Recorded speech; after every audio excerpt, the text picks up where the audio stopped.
The spinal cord connects our brain to the body. And it's like a cable, a bundle of cable with millions of little cables inside that are sending the commands down from the brain to our body, for example, for the movement of our limbs or to control the function of our organs. And this is interrupted when there happens a breaking of the spinal column, usually by a bone fragment that bruises the cord. It's like a meltdown of a big cable, and this connection is gone.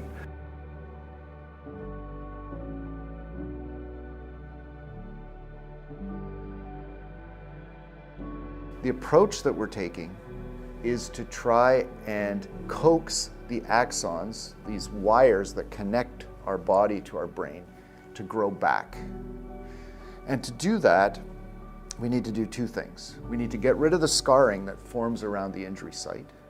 And number two, we need to guide them across.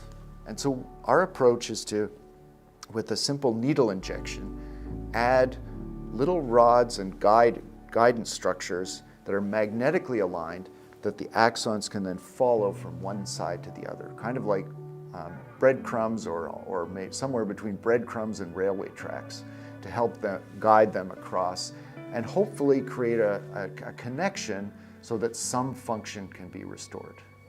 We are engineering biomaterials to provide a supporting matrix for the tissue to regenerate and for it to also be guided across the lesion of the spinal cord.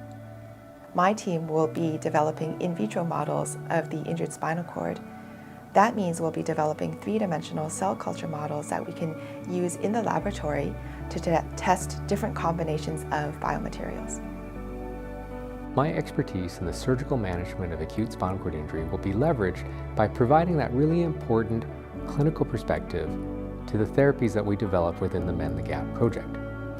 Furthermore, my expertise as a neuroscientist will be leveraged by employing the large animal model of spinal cord injury that we've developed, which better resembles the human spinal cord, to test the most promising treatments that emerge prior to evaluating them in human spinal cord injury.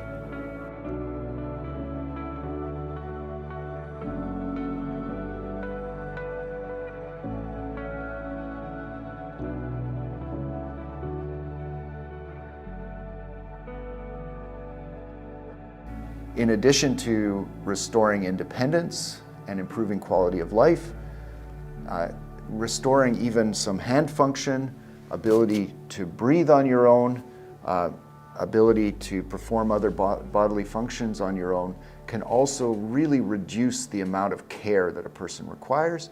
And with that, that also greatly reduces the cost to the healthcare system. So it may mean savings even billions of dollars a year in Canada alone.